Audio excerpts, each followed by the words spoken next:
जय जय गंगा देवी पूत कळे बरा तो परस लाभ करी पवित्र ए धरा सत्य जुगे माग नारायण नखतळे भगीरथे कृपा बहिलु भूतळे तिनि पथ भेद करी बहिलु स्वर्णदी शोचित समाजे बोलाइलु श्रेष्ठ नदी जय जय जाह्नवी गो पतित पावनी जगत जननी जनहित विभाविनी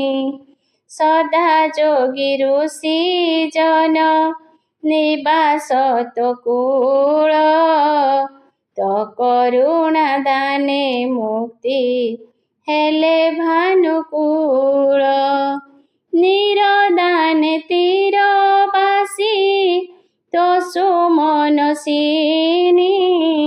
सर्वगुणर आधार तु गो स्रोतसिनी जय जय गंगा देवी शान्तनुक पत्नी तेजिलु शान्तनु हेलु गिरिजा सपत्नी बिहरु हर जटारे होई प्रणयिनी भक्त जनक गति मुक्ति दायिनी सागर मंथन काले भक्षिण जहर अशेष प्रवाह ज्वाला भोगुथिले हर तेणु तू आसिलु मात तांक जटा तळे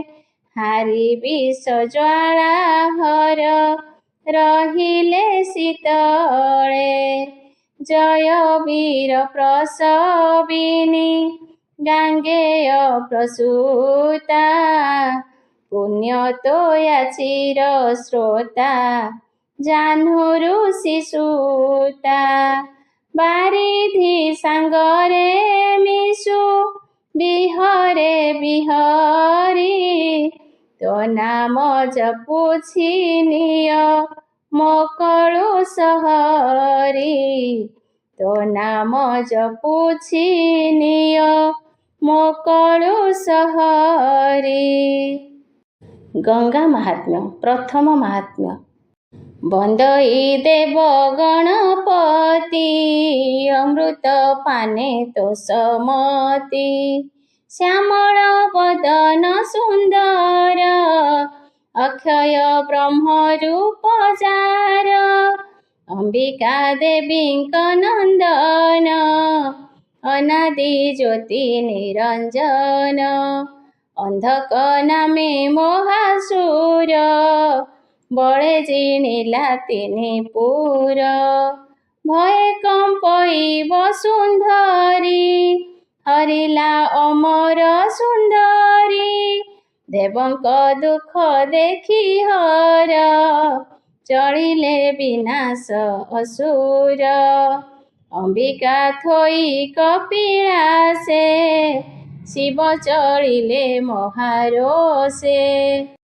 से दुर्गा मने अन्य चिंती मुत रहिली एकातिथि दक्षिण द्वारे द्वारी नाही चलिले द्वारी गण तही कर्णर मणिरु संभूत कले जाहाकु जगन्मात ता नाम गणपति देले दक्षिण द्वारे रखाइले एमंत गला केते दिन अंधक जुधे त्रिलोचन युद्ध होइला अवशेष 14 सहस्र बरस କରି ତାହାକୁ ପ୍ରାଣେ ନାଶ, ଶିବ ମିଳିଲେ କପିଳାସ। ରାତ୍ରେ ମିଳିଲେ ଯାଇ ହର, ତୁ ଦେବ ରୁନ୍ଧିଲୁ ଯେ ଦ୍ୱାର। ଦକ୍ଷିଣ କମ୍ପିଲେ ଧୂର୍ଜଟି, ତ୍ରିଶୂଳେ ତୋର ମୁଣ୍ଡ କାଟି। ପକାଇ ଦେଲେ କୋପାନଳେ, ପଡ଼ିଲା ବଡ଼ ବାନଳେ। ରୁଧିର ଚିତା କାଟି ହର, ଭୁବନେ ମିଳିଲେ ସତ୍ୱର। ଶିବର କତ ଚିତା ଦେଖି, ବୋଲେ ଶରଦ ଚନ୍ଦ୍ରମୁଖୀ। ବୋଲନ୍ତୁ ଦେବ ଶୂଳପାଣି, କାହାକୁ ବଧିଲ ଏ କ୍ଷଣି। ଶୁଣି ବୋଇଲେ ବିଶ୍ୱନାଥ, ଶୁଣ ଭବାନୀ ଏକ ଚିତ। ଦକ୍ଷିଣ ଦ୍ୱାରେ ତୋର ଦ୍ୱାରୀ, ଦ୍ୱାର ନ ଦେଲା ମୋତେ ଛାଡ଼ି। ତ୍ରିଶୂଳେ ତାର ମୁଣ୍ଡ କାଟି, ଘେନି ରୁଧିର ଚିତା ଗୋଟି। ଶୁଣି ଭବାନୀ ମୋହ ଯାଇ, ମୋ ପୁତ୍ର ବଧିଲ କି ପାଇଁ। ଯେବେ ମୋ ପୁତ୍ରକୁ ନ ଦେବ, ମୋହର ମୁଖ ନ ଚାହିଁବ। ଶୁଣି ବିସ୍ମୟ ମହାଦେବେ, ସେ ମୁଣ୍ଡ ଭସ୍ମ ଗଲା ଏବେ। ସୂର୍ଯ୍ୟ ଉଦୟ ଯେବେ ହେବ, ସେ ପୁତ୍ର କେବେ ନ ବଞ୍ଚିବ। ମଣିଭଦ୍ରକୁ ଡାକି କରି, ଶୋକେ କହନ୍ତି ତ୍ରିପୁରାରୀ। ପଶ୍ଚିମ ମୁଣ୍ଡେ ସୁପ୍ତ ପ୍ରାଣୀ, ତାହାର ମୁଣ୍ଡ ଆଣ ହାଣି। ଶୁଣି ଚଳିଲା ମଣିଭଦ୍ର, ଭ୍ରମିଲା ଭୁବନ ଚଉଦ। ପଶ୍ଚିମ ଶିରେ ନାହିଁ କେହି, କହିଲା ଶିବ ଆଗେ ଯାଇ। ଶୁଣି ଚକିତ ତ୍ରିଲୋଚନ, ବୋଲନ୍ତି ମଣିଭଦ୍ର ଶୁଣ। କୀଟ ପତଙ୍ଗ ଥିବ ଶୋଇ, ତାହାର ମୁଣ୍ଡ ଆଣ ଯାଇ। ତା ଶୁଣି ମଣିଭଦ୍ର ଗଲା, ଅନେକ ଭୁବନ ଭ୍ରମିଲା। ଐରାବତ ସାନ ଭ୍ରାତ, ନାମ ତାହାର ପୁଷ୍ପବନ୍ତ। ପଶ୍ଚିମ ଶିରେ ଶୋଇଥିଲା, ତେଣୁ ତା ଶିର ହାଣି ନେଲା। ସେ ମୁଣ୍ଡ ଦେଲା ମଣିଭଦ୍ର, ଦେଖି ଆନନ୍ଦ ସଦାନନ୍ଦ। ସେ ଶିର କନ୍ଧରେ ଲଗାଇ, ସିଞ୍ଚିଲେ ଫୁଲ ପାଣି ଦେଇ। ମୃତ୍ୟୁ ସଞ୍ଜୀବନୀ ମନ୍ତ୍ରେଣ, ପୁତ୍ର ପାଇଲା ଜୀବଦାନ। ପାଶ ଅଙ୍କୁଶ ଚାରିକର, କପାଳେ ମଣ୍ଡିତ ସିନ୍ଦୂର। ଗଜବଦନ ଏକଦନ୍ତ, ନାମ ହୋଇଲା ଗଣନାଥ। ତୁ ଦେବ ବିଘ୍ନ ବିନାଶନ, ସ୍ମରଣେ ବିପଦ ଖଣ୍ଡନ। ପରମ ବ୍ରହ୍ମ ତୋ ମହିମା, ମୁଖେ କେ ବହୁ ଗୁଣ ସୀମା। ପ୍ରସନ୍ନ ହୁଅ ଗଣନାଥ, କହିବି ଗଙ୍ଗାର ଚରିତ। ମାର୍କଣ୍ଡ ନାମେ ମୁନିବର, କହିଲେ ଯୁଧିଷ୍ଠିଆଗର। ସେ କଥା କରଇ ପ୍ରକାଶ, ଆଦ୍ୟ ପୁରୁଷୋତ୍ତମ ଦାସ। ପାଶରେ ରାଜ୍ୟଭାର ଦେଇ, ବନେ ପାଣ୍ଡବ ପାଞ୍ଚ ଭାଇ। ଦ୍ରୁପଦ ରାଜାର ନନ୍ଦିନୀ, ସହିତେ 60 ସହସ୍ର ମୁନି। ଅର୍ଜୁନ ଗଲେ ସ୍ୱର୍ଗପୁରୀ, ନିବାତ କବଚ କୁମାରୀ। କାମ୍ୟକ ଗିରିହର ତଳେ, ଅନେକ ମୁନି ଗଣ ମେଳେ। ଧର୍ମନନ୍ଦନ ଦଣ୍ଡଧାରୀ, ମାର୍କଣ୍ଡେ ପ୍ରଣାମ କରି। ଭମୁନିଙ୍କର ଅବଧାନ, ସମ୍ପଦ ନେଲା ଦୁର୍ଯ୍ୟୋଧନ। ଦ୍ରୌପଦୀ ଆଣି ବାହୁବଳେ ବିବସ୍ତ୍ର କଲା ସଭା ତଳେ। ରଖିଲେ ପ୍ରଭୁ ଭଗବାନ ଦେଖି ନ ପାରି ବର୍ଣ୍ଣ ଚିହ୍ନ। ଦୁର୍ଯ୍ୟୋଧନକୁ ରାଜ୍ୟ ଦେଇ ବନେ ପଶିଲୁ ପାଞ୍ଚ ଭାଇ। ଧର୍ମନନ୍ଦନ ବାକ୍ୟ ଶୁଣି ବୋଲେ ମାର୍କଣ୍ଡ ମହାମୁନି। ମାର୍କଣ୍ଡେୟ ଉବାଚ ପୂର୍ବେ ଦମୟନ୍ତୀ ହଜାଇ ନଳ ଅନେକ ଦୁଃଖ ପାଇ। ପତ୍ନୀ ବିଚ୍ଛେଦ କରି ମନେ ରହିଲା ଅଯୋଧ୍ୟା ଭୁବନେ। ଉତ୍ସବ ଭୀମ ରାଜା ଘରେ ମିଳିଲେ ଦିତି ସ୍ୱୟଂବରେ। ସୂର୍ଯ୍ୟ ବଂଶରେ ଜନ୍ମ ହୋଇ ରାମ ଲକ୍ଷ୍ମଣ ବେନି ଭାଇ। ସୀତାଙ୍କୁ ବନେ ହରାଇଲେ ଅନେକ ଦୁଃଖ ସେ ସହିଲେ। ତେମନ୍ତ ଦୁଃଖ ନାହିଁ ତୋର ତୋ ସଙ୍ଗେ ପତ୍ନୀ ସହୋଦର। ସେ ସୂର୍ଯ୍ୟ ବଂଶର କଥନ ଶୁଣ ହୋ ଧର୍ମର ନନ୍ଦନ। ସଗର ନାମେ ରାଜା ଥିଲା ତା ବଂଶେ ବ୍ରହ୍ମ ଶାପ ହେଲା। ଭଗୀରଥ ଯେ ନୃପମଣି ପିତୃ ଉଦ୍ଧାରି ଗଙ୍ଗାଣୀ। ହେମନ୍ତ ମୁନି ମୁଖୁ ଶୁଣି ବୋଲେ ପାଣ୍ଡବ ଚୂଡ଼ାମଣି। ଯୁଧିଷ୍ଠିର ଉବାଚ ଭୋମୁନି ଅସମ୍ଭବ ବାଣୀ। ସଂଶୟ ଲାଗିଲା ତା ଶୁଣି କହ ସେ ଅଭୂତ ବୃତ୍ତାନ୍ତ। ଗଙ୍ଗା ଆଣିବା ଭଗୀରଥ କେମନ୍ତେ ବ୍ରହ୍ମ ଶାପ ଦେଲା। ଗଙ୍ଗାକୁ କେମନ୍ତେ ପାଇଲା ସେ ଭଗୀରଥ କାହିଁ ଥିଲା। ଗଙ୍ଗାକୁ କେମନ୍ତ ଆଣିଲା ସେ ଗଙ୍ଗା ଜନ୍ମ ହେଲେ କାହିଁ। ଏ ବଡ଼ ସଂଶୟ ଗୋସାଇଁ କହନ୍ତୁ ଗଙ୍ଗାର ଚରିତ। ସେ ଗଙ୍ଗା ଜଗତ ପବିତ୍ର। ଏମନ୍ତ ରାଜା ମୁଖୁ ଶୁଣି ମୁନି କହନ୍ତି ମଞ୍ଜୁବାଣୀ। ମାର୍କଣ୍ଡେୟ ଉବାଚ ଏବେ ହୋ ଶୁଣ ନରନାଥ ଅପୂର୍ବ ଗଙ୍ଗାର ଚରିତ। ପୂର୍ବେ ଯେ କପିଳାସବାସୀ ଯଜ୍ଞ କରନ୍ତି ବାରଣାସୀ। ନିତ୍ୟ ଗମନ୍ତି ବ୍ରହ୍ମଚାରୀ ଘରେ ଆସନ୍ତି ସନ୍ଧ୍ୟା ସାରି। ଦିନେକ ସକାଳୁ ଉଠିଲେ କପିଳାସକୁ ଯାଉଥିଲେ। କନ୍ଧରେ ଉତ୍ତରୀ ପଇତା ଅଙ୍ଗରେ ଦ୍ୱାଦଶର ଚିତା। ତମ୍ଭାର ଖଡୁ ତମ୍ଭା ପାତ୍ରୀ ଯଜ୍ଞାନ୍ତି ଶାସ୍ତ୍ର ବେଦ ପୋଥି। ମିଳିଲେ ସରୋବର କୂଳେ ଶ୍ରମେ ବସିଲେ ବୃକ୍ଷ ମୂଳେ। ସେ ଜଳ ଘାଟେ ବେଶ୍ୟା ଘର ଅଛନ୍ତି ଅପୂର୍ବ ସୁନ୍ଦର। କଳସ ଘେନି ଜଳ ଆଣି ଚଳନ୍ତି ଗଣିକା ତରୁଣୀ।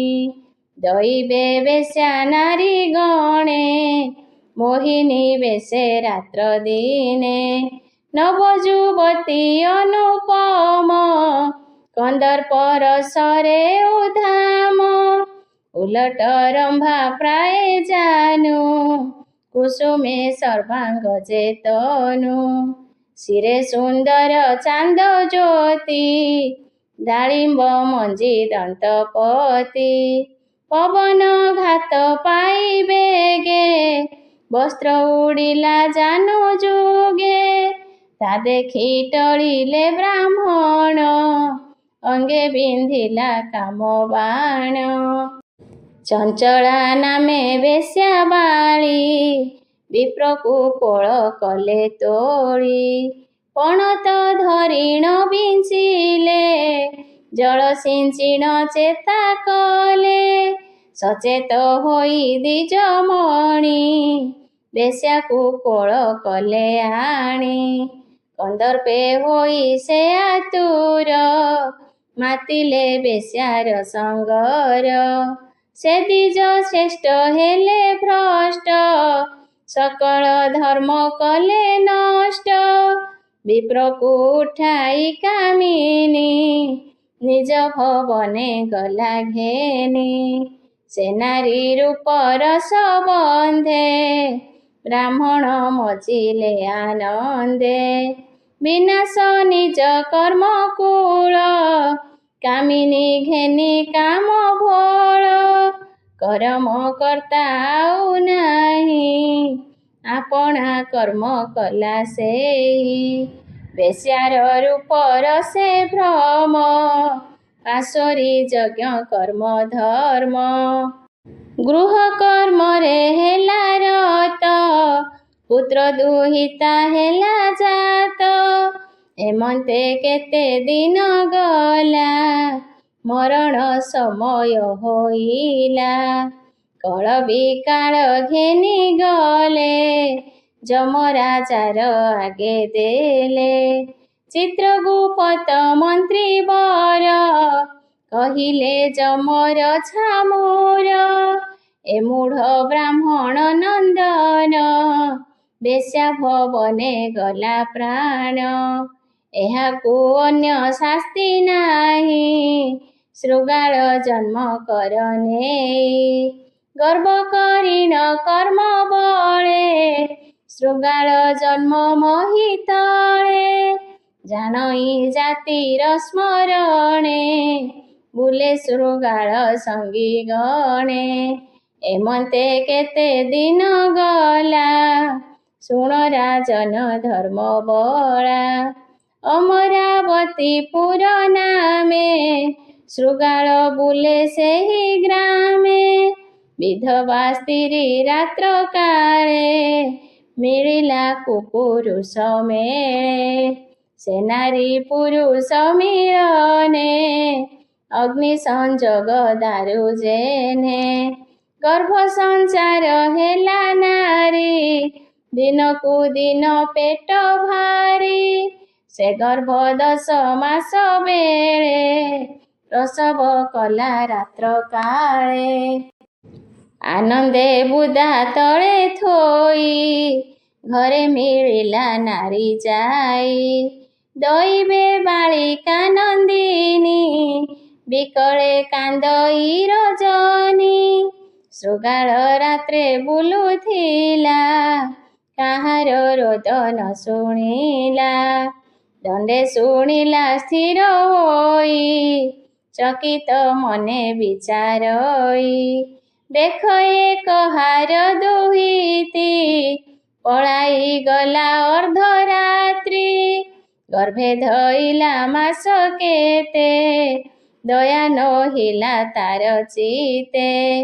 ଏ ମାୟା ସଂସାର ବେଭାର, କେ ପିତା କାହାରକୁ ମର। ସକଳ ଘଟେ ନର ହରି, ବସଇ ଆତ୍ମା ରୂପ ଧରି। ମୋହର ପୂର୍ବ ପାପ କର୍ମ, ହୋଇଲି ଶୃଗାଳରେ ଜନ୍ମ। ମୁଁ ଏବେ କନ୍ୟା ଦାନ କରି, ଶୃଗାଳ ଜନ୍ମୁ ଯିବି ତରି। ଏତେକ ବିଚାରି ମନର, କନ୍ୟାକୁ ଧଇଲା କୋଳର। ବିଲ ଭିତରେ ନେଇ ଥୋଇ, କୋମଳ ପତ୍ର କ୍ଷୀର ଦେଇ। ଶୁକ୍ଳ ପକ୍ଷେ ଚନ୍ଦ୍ର ଯେହ୍ନେ, ସେ କନ୍ୟା ବଢ଼େ ଦିନେ ଦିନେ। ଏମନ୍ତେ କେତେ ଦିନ ଗଲା, ସେ କନ୍ୟା ଯୁବତୀ ହୋଇଲା। ଶୃଗାଳ ବିଚାରଇ ମନ, ଏହାକୁ କରିବି ପ୍ରଦାନ। ଏମନ୍ତେ ଗଲା କେତେ ଦିନ, ଶୁଣ ନୃପତି ସାବଧାନ। ବସନ୍ତ ନାମେ ରାଜା ଥିଲା, ମୃଗୟା ଅର୍ଥେ ବନେ ଗଲା। ଅଶ୍ୱର ଉପରେ ସେ ଭ୍ରମି, ଦେଖିଲା ଶୃଗାଳ ନନ୍ଦିନୀ। ରାଜାଙ୍କୁ ଦେଖି ଭୟ ବାଦେ, ବେଗେ ମିଳିଲା ବିଲ ମଧ୍ୟେ। ଦେଖିଣ ରାଜା ବିଚାରଇ, ଏବନେ ଘର ଗ୍ରାମ ନାହିଁ। ଅପୂର୍ବ ଇଲାଏ କାହୁଁ, ବିଳେ ପଶିଲା ଚାହୁଁ ଚାହୁଁ। ସଙ୍ଗର ଲୋକଙ୍କୁ ହକାରି, କନ୍ୟା ବିଳରୁ ପାରି କରି। ଏବେ ମୁଁ ଏମନ୍ତ କରିବି, ଏ କନ୍ୟା ବଳେ ହରି ନେବି। ନ ଜାଣି ଋଷିର ନନ୍ଦିନୀ, କୋପ କରିବେ ବ୍ରହ୍ମମୁନି। ବିଚାର କରୁ ମହିପାଳ, ଆପଣା ମିଳିଲା ଶୃଗାଳ। ତା ଦେଖି ବୋଲେ ନୃପବର, ଏ କନ୍ୟା ଅଟଇ କାହାର। ମଳୟ ବସନ୍ତ ମୋ ନାମ, ଦେଖିଲି କନ୍ୟା ଅନୁପମ। ତା ଶୁଣି ବୋଲଇ ଶୃଗାଳ, ଏ କନ୍ୟା ମୋର ପ୍ରତିପାଳ। ସଂକଳ୍ପ କରିଅଛି ମନ, ଏ କନ୍ୟା କରିବି ପ୍ରଦାନ।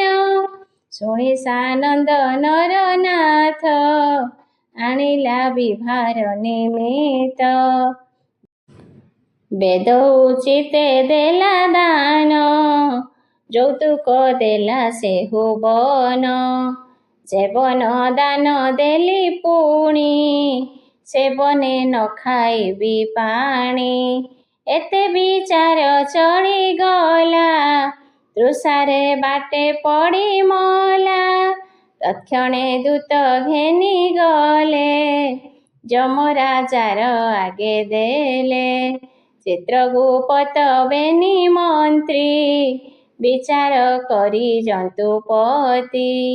ପୂର୍ବେ ବେଶ୍ୟା ଘରେ ମଲା, ସେ ସାପେ ଶୃଗାଳ ହୋଇଲା। ଏବେ ହୋ କନ୍ୟା ଦେଲା ଦାନ, ଉତ୍ତମ ସ୍ଥାନେ କର ଜନ୍ମ। ଯେ ଯାହା କଲା କର୍ମମାନ, କେ ତାହା କରି ବଟିଆନ। ଏହାର ପୁଣ୍ୟ ବଳିୟାର, ସୂର୍ଯ୍ୟ ବଂଶରେ ଜାତକର। ଏମନ୍ତ ଯମର ବଚନେ, ଜନ୍ମିଲା ଅଯୋଧ୍ୟା ଭୁବନେ। ସୁପଥ ନାମେ ନୃପବର, ଅଯୋଧ୍ୟାପୁରେ ତାର ଘର। ତାହାର ରାଣୀ ପାଟବତୀ, ଅପୁତ୍ର ଥିଲା ସେ ନୃପତି। ସମୟେ ଋତୁ ସ୍ନାନ କଲେ, ରାଜା ମିଳିଲା ରାଣୀ ମେଳେ। ଗର୍ଭ ସଂସାର ସେହି କ୍ଷଣି, ଦୈବ ମିଳାଇଲା ଆଣି। ଦିନକୁ ଦିନ ବଳିୟାର, ରାଣୀର ବଢ଼ିଲା ଉଦର। ସମ୍ପୂର୍ଣ୍ଣ 10 ମାସ ଦିନ, ଜନ୍ମିଲା ଅପୂର୍ବ ନନ୍ଦନ। ସକଳ ନର ନାରୀ ମିଳି, ଆନନ୍ଦେ ଦେଲେ ହୁଳହୁଳି। ବଶିଷ୍ଠ ନାମେ ବ୍ରହ୍ମାସୁତ, ସୂର୍ଯ୍ୟବଂଶର ପୁରୋହିତ। ତାହାଙ୍କୁ ଆଣି ନିଜପୁରେ, ସଂସ୍କାର କଲେ କକୁମରେ। ଧେନୁ କାଞ୍ଚନ ବସ୍ତ୍ରନ, ରଥ କୁଞ୍ଜର ଅଶ୍ୱମାନ। ଅନେକ ହୋଇଲା ସମ୍ପଦ, କେ କହୁ ରାଜାର ଆନନ୍ଦ। ପୂର୍ବେ ଶୃଗାଳ ଥିଲା ଜନ୍ମ, ତେଣୁ ସଗର ହେଲା ନାମ। ଦିନକୁ ଦିନ ବଳିୟାର, ସଗର ଅଯୋଧ୍ୟା ନଗର। ଗଙ୍ଗା ଦେବୀଙ୍କ ସେ ମାହାତ୍ମ୍ୟ, କହେ ଦାସ ପୁରୁଷୋତ୍ତମ। ସୁଜନେ ଶୁଣ ଏହୁ ବାଣୀ, ତରିବ ଭବ ତରଙ୍ଗିଣୀ। ଯମଯାତନା ରାଜଦଣ୍ଡ, ଶୁଣି ସକଳ ପାପ ଖଣ୍ଡ। ଇତି ଶ୍ରୀ ଗଙ୍ଗା ମାହାତ୍ମ୍ୟେ ସୂର୍ଯ୍ୟବଂଶ ସଗର ରାଜା ଜନ୍ମ କଥନେ ନାମ ପ୍ରଥମ ମାହାତ୍ମ୍ୟଂ। द्वितीय महात्म्य मार्कण्डेय उवाच शृण राजन धर्मसुत अपूर्व गंगार चरित अयोध्यापुरे से कुमर विद्या पठन बलियार आखड़ा साड़े साध्य कही धनु खड़ग शस्त्र धरी अयोध्यापुरे हेला राजा सुखे पाळई जन प्रजा उत्तम श्रेष्ठ कन्या करी विवाह होइला बेनी नारी उत्तम कन्या मनोहारी बुझैल मदना सुंदरी मदना नामे ज्येष्ठ राणी ता गर्भे पुत्रे कजनमी प्रचंड दुष्ट से नंदन अशोजा बोली देले नाम एमंत गला केते दिन शुण हो धर्मर नंदन जानई पूर्व जन्म कथा अंतरे जान बड़ चिंता विप्र मु श्याम घरे मली से सापे शृगाल होइली कन्याए दान देली पूर्वे से धर्मे राजा हेली एबे मु एमंत करिबी महादेवंक ठाकु जीवी 60 सहस्र कन्या मुई मागिबी देबे उमा साई कन्या को अलंकृत करी दान करिबी बरबरी ए धर्मे नेबी स्वर्गपुर एही विचार बड़ मोर एमंत मन रे विचारी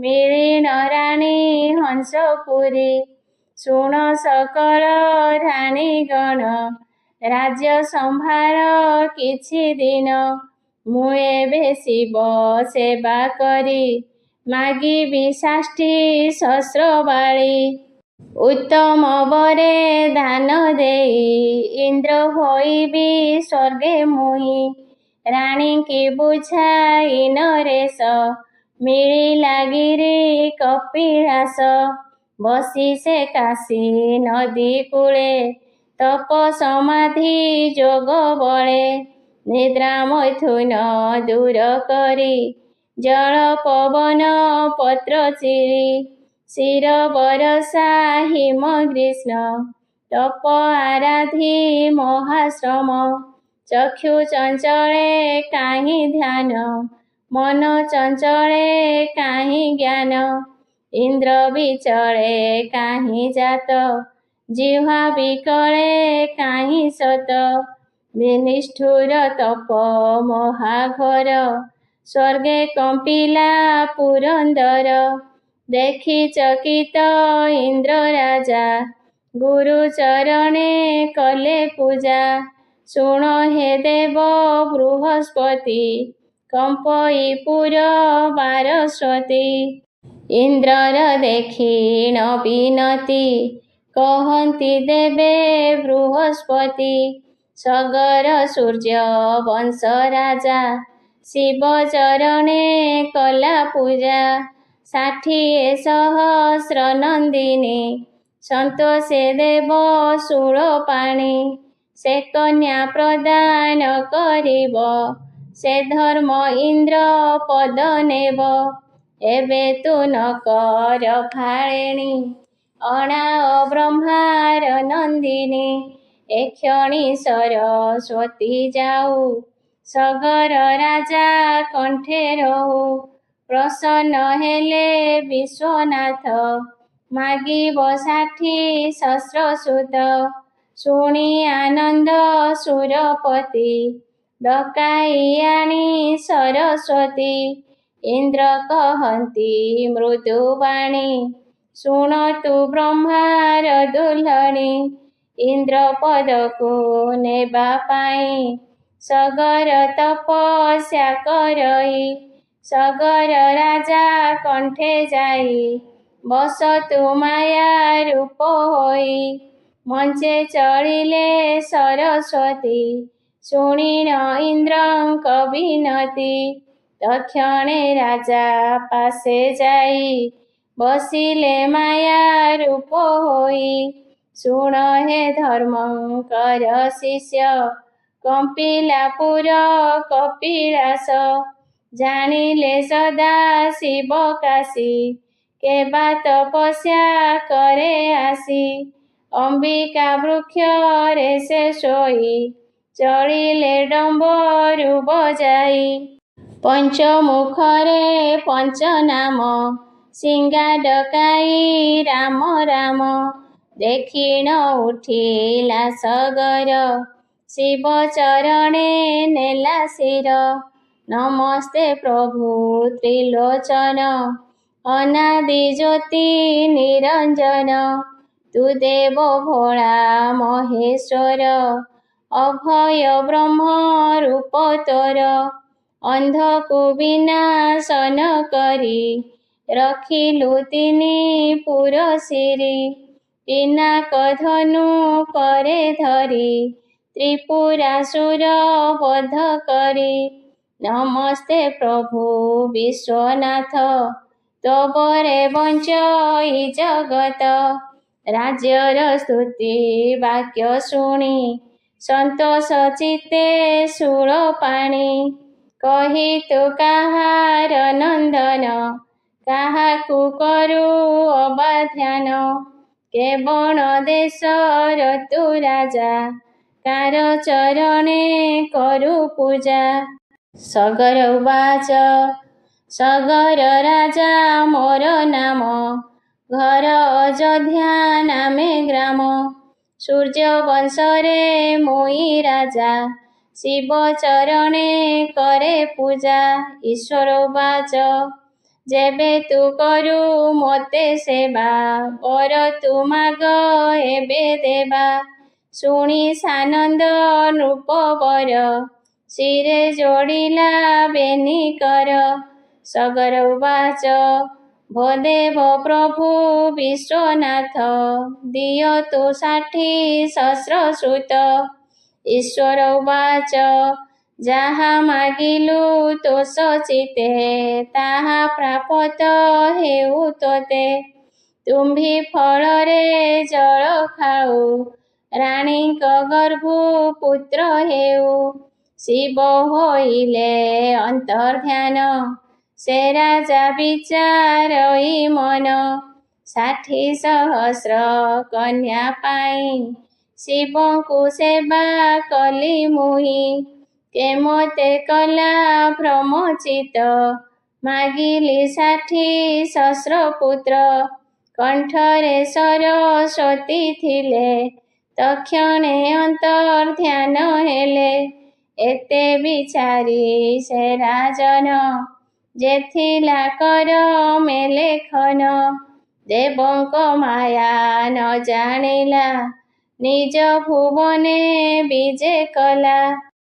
ରାଣୀମାନଙ୍କ ପାଶେ ଯାଇ, କହଇ ମନ ଦୁଃଖ ହୋଇ। ଶୁଣ ସକଳ ରାଣୀଗଣ, ମୋର କରମ ବଡ଼ହୀନ। କନ୍ୟା ମାଗିବି ବୋଲି ଗଲି, ପୁତ୍ରର ବର ମୁଁ ମାଗିଲି। ଶୁଣି ଦୁଃଖିତ ରାଣୀ ମନ, ହେମନ୍ତ ଗଲା କେତେ ଦିନ। ଦଇବେ ଋତୁ ସ୍ନାନ କାଳେ, ରାଜା ମିଳିଲେ ରାଣୀ ମେଳେ। ଶିବ ବଚନ ଉପଦେଶ, ରାଣୀ ହୋଇଲେ ଗର୍ଭବାସ। ସମ୍ପୂର୍ଣ୍ଣ 10 ମାସ କାଳେ, ପ୍ରସବ କଲ ତୁମ୍ଭି ଫଳେ। ପବନ ଘାତ ପାଇ ବେଗେ, ତୁମ୍ଭି ହୋଇଲା ବେନି ଭାଗେ। ଭିତରୁ ତାର ପୋକ ପ୍ରାୟେ, ବାହାର ହୋଇଲେ ତନୟେ। ଦିଶଇ ନାକ କାନ ମୁଖ, ଦେଖିଛ